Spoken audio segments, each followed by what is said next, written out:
Aujourd'hui, on va parler d'un bouquin qui s'appelle So Good They Can't Ignore You de Cal Newport. Donc en français, ça correspond à tellement bon qu'ils ne peuvent pas nous ignorer. Et j'ai avec moi Alexis. Alexis, bienvenue sur le podcast. Merci Stan de m'avoir invité.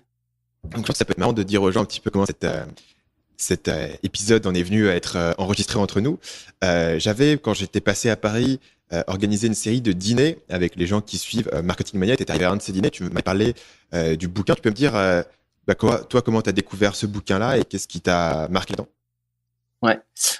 Du coup, j'avais découvert ce bouquin-là dans ton autre podcast Nomade Digital que tu avais fait avec Paul, dont vous aviez parlé, il me semble, d'un autre bouquin du même auteur, Deep Work. Et t'avais recommandé du coup So Good They Can't Ignore You. Et t'étais un des seuls. Enfin, c'est un livre dont j'avais jamais entendu parler. Et finalement, c'était des problématiques que je me posais il y a quelques mois au moment où j'ai lu ce bouquin-là. Et du coup, c'est comme ça que j'ai découvert ce livre-là. Finalement, c'est aussi par toi.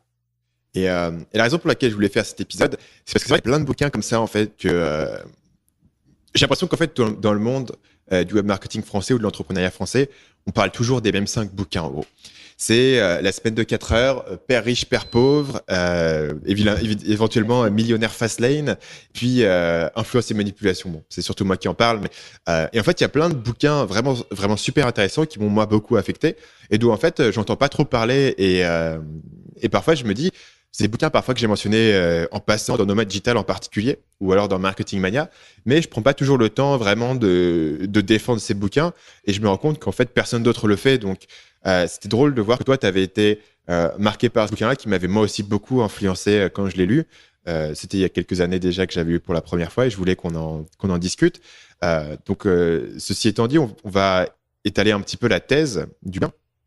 Le, euh, le sous-titre du bouquin explique assez bien l'idée. C'est-à-dire que si vous voulez dans votre vie faire un travail satisfaisant, avoir une carrière qui vous apporte voilà, de l'autonomie, de la satisfaction, du plaisir, il vaut mieux se concentrer sur le développement de vos compétences plutôt que sur vos passions. Et on essaye avec ce livre d'aller un petit peu à l'encontre de certains conseils qui peuvent être traditionnellement donnés, en particulier dans voilà, le cliché du type du film hollywoodien, c'est suivez vos rêves, n'abandonnez jamais, vous allez y arriver. Et lui vraiment se positionne à contre-pied de ça. Donc c'est intéressant de dire qui est Cal Newport, parce que c'est un gars qui a, pour le coup, des compétences très pointues. C'est un chercheur en algorithme informatique. Donc, en gros, il essaye de trouver des nouvelles manières plus efficaces pour un ordinateur de traiter certaines données. Donc, c'est un mec vachement intelligent dans ce qu'il fait. Enfin, je pense que si on voyait le genre de truc qu'il fait dans la journée, il doit écrire des espèces de papiers académiques avec des algorithmes, des équations. C'est des maths, en gros, à haut niveau, quoi. C'est de la recherche en maths. Des théorèmes. Donc voilà, c'est pas un mec qui est là pour te dire des trucs qui vont te faire plaisir. Et il a cette tête que voilà, si tu veux développer ta carrière, concentre-toi sur tes compétences. Et j'aime bien l'anecdote sur le titre. Donc So Good They Can't Ignore You, c'est tiré d'une phrase de Steve Martin, qui est un comique américain, où en gros on lui avait demandé comment tu fais pour réussir en tant que comique. Et lui, il avait répondu, il faut devenir tellement bon que les gens ne peuvent plus t'ignorer.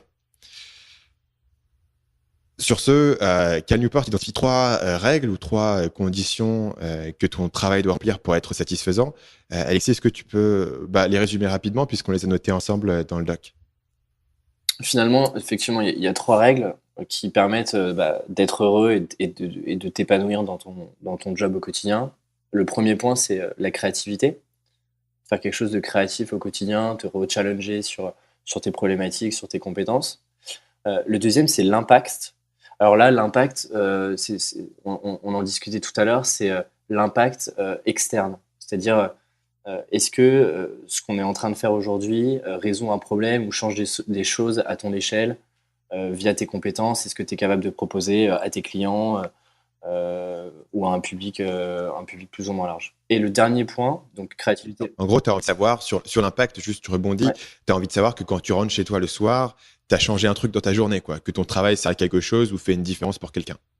Exactement. Et le troisième point, c'est le contrôle. Donc là, c'est quelque chose de personnel et qui est vraiment centré un peu plus sur toi, où en fait, l'idée, c'est d'avoir t'es seul maître à bord de ta vie et de ton travail, et l'objectif, c'est que personne ne te dise quoi faire, et que tu sois libre en fait de prendre les décisions que tu veux à n'importe quel moment. Il me semblait que dans le livre, Cal Newport parle de Joe Duffy, qui était un designer, qui en fait est sorti d'école de design et est rentré dans une agence donc de design. Et en fait, il s'est aperçu qu'il avait toutes les mêmes compétences que le reste de l'équipe. Et il s'est dit, mais finalement, qu'est-ce que je vais faire de différent par rapport aux autres? Moi, je vois pas d'objectif, je vois pas de challenge à court terme. Et donc, il a décidé, en fait, il a identifié des sujets spécifiques des clients de cette agence-là, qui étaient de la création de logos à l'international. Et il s'est dit, OK, bah, du coup, moi, je vais développer mes compétences sur ce point-là, parce qu'en fait, il y a peu de designers qui veulent travailler là-dessus. Et donc, au fur et à mesure des années, il a développé ces compétences-là jusqu'à avoir suffisamment d'autonomie, mais on y reviendra plus tard, pour en fait créer sa propre agence de logo international. Et là, en fait, on comprend vraiment qu'il a pris le contrôle un peu de sa vie et de son travail, et qu'aujourd'hui, il est libre de choisir ses clients, ses projets. Donc, la notion de contrôle est vraiment interne, là où l'impact est plutôt un impact externe, ce que tu disais. Où en fait, est-ce que tu as l'impression d'avoir un impact sur les autres et sur ta vie tous les jours? L'exemple de Geoffy, je trouve, est vachement intéressant parce que ça a une implication directe pour tous ceux qui ont envie de monter leur business.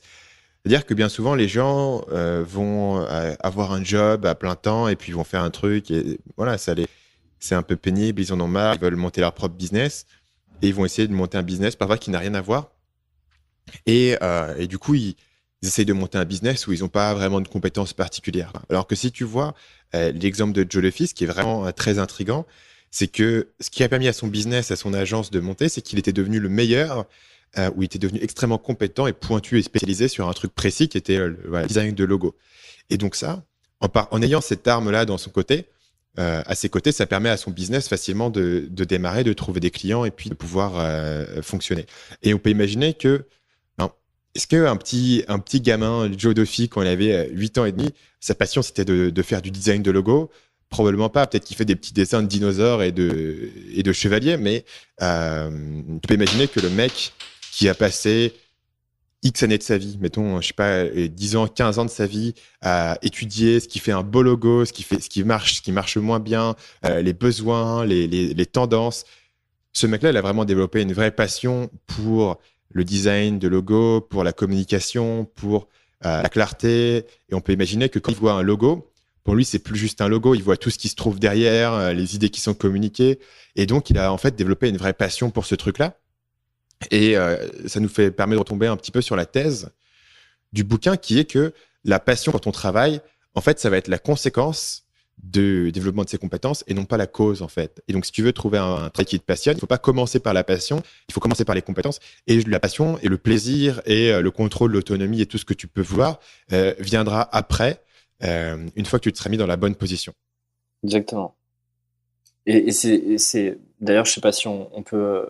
En fait, ce qui est intéressant, c'est que dès le début en fait, la thèse principale, c'est ce que tu viens de dire, c'est attention, suivre sa passion, c'est pas forcément le meilleur conseil de votre vie que vous aurez, que vous allez avoir dans votre vie et qu'on va vous dire en fait. Salut, c'est Stan, j'espère que vous avez apprécié cet extrait du podcast Marketing Mania. Bien sûr, vous pouvez retrouver l'ensemble des épisodes du podcast, y compris les instructions sur comment vous abonner sur l'application Apple Podcast ou sur votre téléphone Android en vous rendant sur mon site à l'adresse marketingmania.fr/podcast. Je vous ai mis le lien dans la description de cette vidéo.